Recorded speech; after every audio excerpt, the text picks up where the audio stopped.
அமைதி. தலைவர் பேசுகிறார். அமைதி.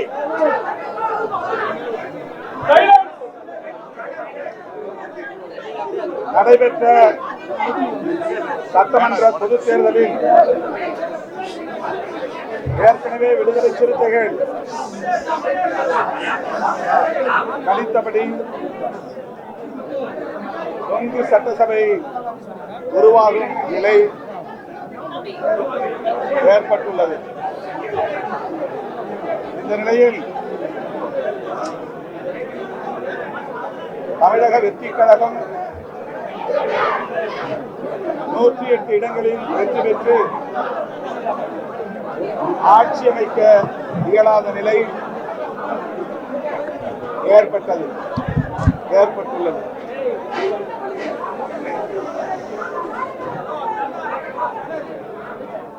திராவிட முன்னேற்ற கழகத்தின் தலைமையிலான மதசார்பற்ற முற்போக்கு கூட்டணியில் விடுதலை சிறுத்தைகள் கட்சி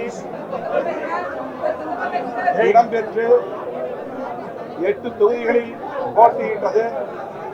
2 தொகுதிகளில் வெற்றி பெற்றோம். அதேபோல இடதுசாரி கட்சிகளும் தலா 2 இடங்களில் வெற்றி பெற்றன. இந்த நிலையில் இடதுசாரி கட்சிகளின் தலைவர்களும் விடுதலை சிறுத்தைகளும் முன்கூட்டியே கலந்து பேசினோம். மக்கள் நல கூட்டணி உருவான காலத்திலிருந்து கொள்கை அடிப்படையில் ஒருங்கிணைந்து செயல்பட்டு வருகிறோம். மக்கள் பிரச்சனைகளின் அடிப்படையில் ஒருங்கிணைந்து களமாடி இருக்கிறோம். ஆகவே இந்த அரசியல் நெருக்கடி உருவாகியிருக்கிற சூழலில் இடதுசாரி கட்சிகளும் விடுதலை சிறுத்தைகளும் தொலைநோக்கு பார்வையோடு எதிர்கால அரசியலையும் கருத்தில் கொண்டு இணைந்தே முடிவெடுப்போம் என்று நாங்கள் கலந்து பேசி அதன் அடிப்படையில் அறிவிப்பு செய்திருந்தோம். இடதுசாரி கட்சிகள் இந்திய கம்யூனிஸ்ட் கட்சி மற்றும் மார்க்சிஸ்ட் கம்யூனிஸ்ட் கட்சி ஆகிய இரு கட்சிகளும் மாநில குழு எடுத்த முடிவுகளை அடுத்து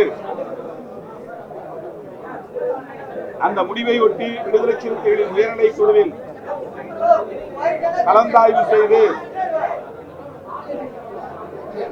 அவர்களின் ஒப்புதலோடு முடிவை அறிவிப்பது என்றும் திட்டமிட்டிருந்தோம்.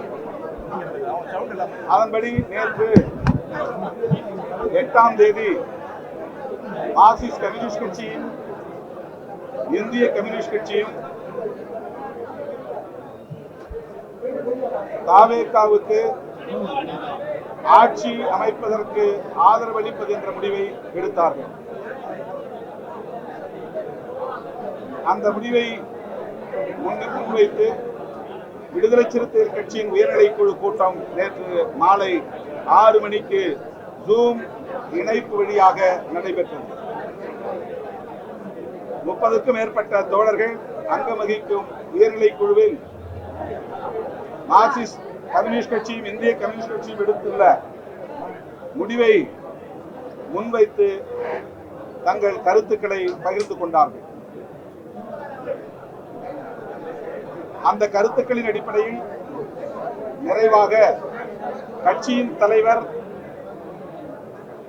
இறுதியான முடிவை எடுக்கிற அதிகாரத்தை வழங்குகிறோம் என்று அந்த உயர்நிலை குழுவில் தீர்மானிக்கப்பட்டது. அதன் அடிப்படையில் தான் மீண்டும் இன்றைக்கு விடுதலை சிறுத்தைகள் கட்சியின் பொதுச் செயலாளர்கள்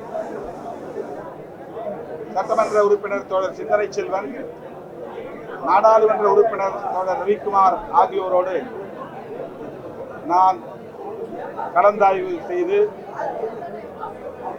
ஒரு முடிவை எடுத்தோம். அதன் அடிப்படையில் தாவேகாவுக்கு ஆதரவு கடிதத்தை வழங்கியிருக்கிறோம். தமிழ்நாட்டில் இந்த அரசியல் நெருக்கடியை பயன்படுத்தி குடியரசுத் தலைவர் ஆட்சி நடைமுறைக்கு வந்துவிடக் கூடாது, அதை தடுக்க வேண்டும் என்கிற அடிப்படையிலும் 108 இடங்களில் வெற்றி பெற்றும் ஆட்சி அமைக்க முடியாமல் ஒரு சிக்கலில் தவேக திணறிக் கொண்டிருக்கிற நிலையில் அவர்கள் ஆட்சி அமைப்பதற்கு விடுதலை சிறுத்தைகள் ஆதரவளிக்க வேண்டும் என்கிற அடிப்படையிலும் இந்த ஆதரவு நிலைப்பாட்டை நாங்கள் எடுத்திருக்கிறோம்.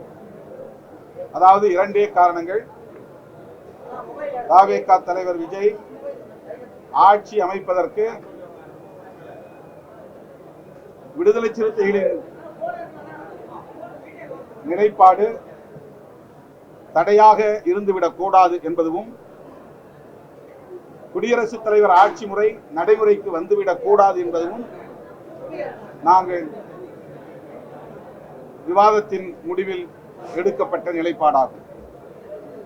இடதுசாரி கட்சிகளின் நிலைப்பாட்டை ஒட்டி நாங்கள் எங்கள் நிலைப்பாட்டையும் எடுப்போம் என்று ஏற்கனவே நான் அறிவித்திருந்தேன். அதன் அடிப்படையில் விடுதலை சிறுத்தைகள் கட்சியும் ஆட்சி அமைப்பதற்கு மட்டும் எங்கள் ஆதரவை நல்கியிருக்கிறோம். வேறு எந்த நிபந்தனையும் இல்லை. வெளியிலிருந்து எங்கள் ஆதரவை நல்குகிறோம்.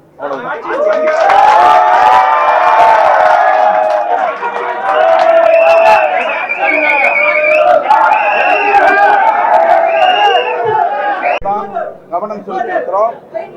எங்களால் விஜய் ஆட்சி அமைக்க முடியாமல் போனது என்கிற நிலை ஏற்பட்டுவிடக் கூடாது.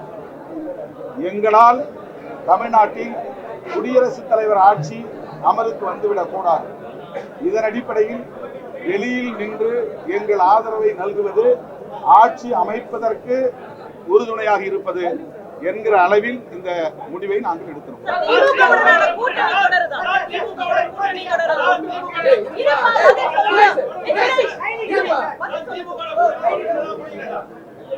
நாங்கள் திமுக தலைமையிலான மதசார்பற்ற முற்போக்கு கூட்டணியில் தான் இருக்கிறோம்.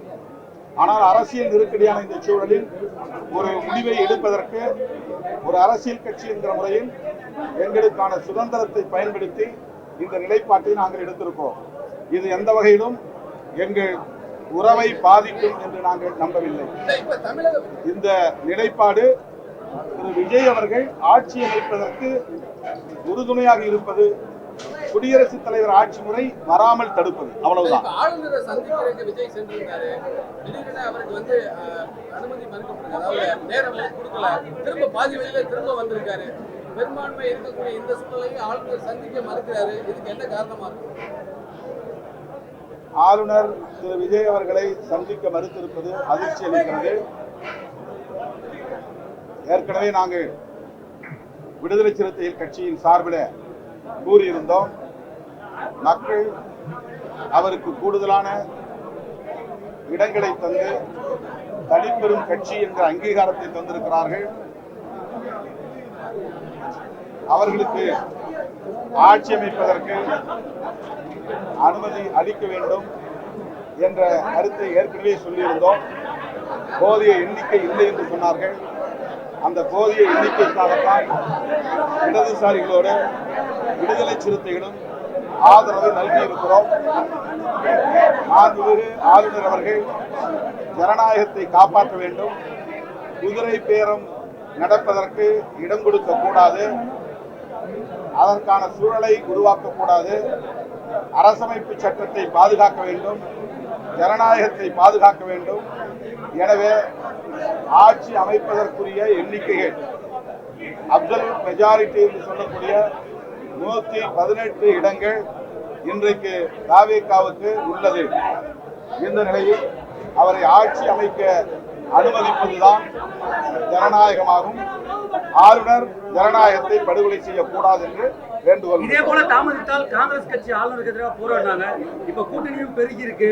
காங்கிரஸ் இருக்கு, 2 கம்யூனிஸ்ட் போராட தயாராக. ஆளுநரை சந்தித்த பிறகு திரு விஜய் அவர்கள் கட்சியின் தலைமையகத்திற்கு வருவதாக சொன்னார். நான் அவரிடத்திலே வேண்டுகோள் வைத்தேன், பதவியேற்புக்கு பிறகு சந்திப்போம், இப்போதைக்கு அலுவலகம் வர வேண்டிய கட்டாயம் இல்லை, எனவே வர வேண்டாம் என்று நான் சொல்லிவிட்டேன். ஊடகங்கள் இங்கே காத்திருக்க வேண்டாம், கலைந்து செல்லலாம்.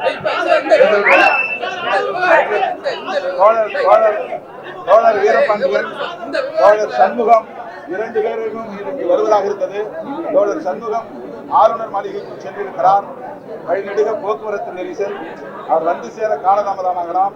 தோழர் வீரபாண்டியன் எங்களோடு இருக்கிறார். அவர் சில வார்த்தைகளை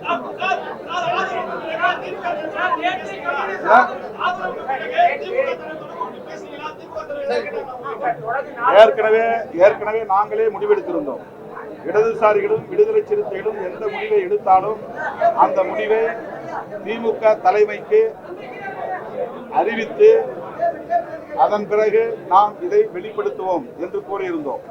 அதன்படி திராவிட முன்னேற்ற கழகத்தின் தலைவர் தளபதி ஸ்டாலின் அவர்களுக்கு இந்த தகவலை நாங்கள் முறைப்படி சொல்லியிருக்கிறோம். நாங்கள் இந்த முடிவை எடுக்கிறோம் என்று சொன்னதற்கு, அது உங்கள் கட்சிக்கான சுதந்திரம், நீங்கள் அப்படி முடிவெடுப்பதா இருந்தால் வாழ்த்துக்கள் என்று எங்களுடைய நிலைப்பாட்டுக்கு அவர் ஓகே சொல்லியிருக்கிறார். அவர் ஆரம்பத்திலிருந்தே சொன்னார், திரு விஜய் அவர்கள் ஆட்சி அமைப்பதற்கு நாங்கள் ஒருபோதும் இடையூறாக இருக்க மாட்டோம் என்று சொன்னார். அந்த ஒரு பெருந்தன்மையான கருத்தை அவர் தொடக்கத்தில் இருந்தே சொல்லி வருகிறார். நேற்றும் கூட அவர் ஆட்சி அமைப்பதற்கு காலம் தாழ்த்தக்கூடாது என்ற அறிக்கையை வெளியிட்டிருக்கிறார். இந்த நிலையில் விடுதலை சிறுத்தைகள் கட்சியின் சார்பில் திராவிட முன்னேற்ற கழகத்தின் தலைவர், மதசார்பற்ற முற்போக்கு கூட்டணியின் தலைவர் ஸ்டாலின் அவர்களிடத்தில் எங்கள் நிலைப்பாட்டை முன்கூட்டியே அறிவித்தார். தொடர்ந்து காங்கிரஸ் கட்சியா இருக்கட்டும், இடதுசாரி கட்சிகளா இருக்கட்டும், விடுதலை சிறுத்தைகள் கட்சி தொடர்ந்து கண்டிச்சிட்டு இருக்கீங்க. இந்த விவகாரத்துல திமுக தலைவரும் வலியுறுத்தி இருக்காரு. ஆனால் தமிழக வெற்றி கழகம் இதுவரை ஆளுநருடைய நடவடிக்கை குறித்து எந்த கருத்து சொல்லாம இருக்காங்க. வீரபாண்டியன் உங்களிடையே பேசுவார். தமிழக ஆளுநர் அரசியல் சாசன கொள்கைகளை மதித்து நடக்க வேண்டும், மக்கள் தீர்ப்புக்கு மதிப்பளிக்க வேண்டும். தமிழக வெற்றி கழகத்தின் தலைவரை அலங்கரிப்பது கட்சியின் தலைவரை அலங்கரிப்பதல்ல. நமது முன்னோர்கள் நமக்கு வகுத்தளித்திருக்கிற அரசியல் சாசனத்தை, நாடாளுமன்ற முறைமைகளை அலைகழிப்பது. எனவே ஆளுநர் உணராவிட்டால் மக்களின் கொந்தளிப்புகளை அவர் உணர வேண்டிய காலச்சூழல் ஏற்படும். எனவே சட்டத்தின்படி அவர் நடந்து கொள்ள வேண்டும் என்று இந்திய கம்யூனிஸ்ட் கட்சியின் சார்பிலும் தோழமை கட்சிகளின் சார்பிலும் கேட்டுக்கொள்கிறோம்.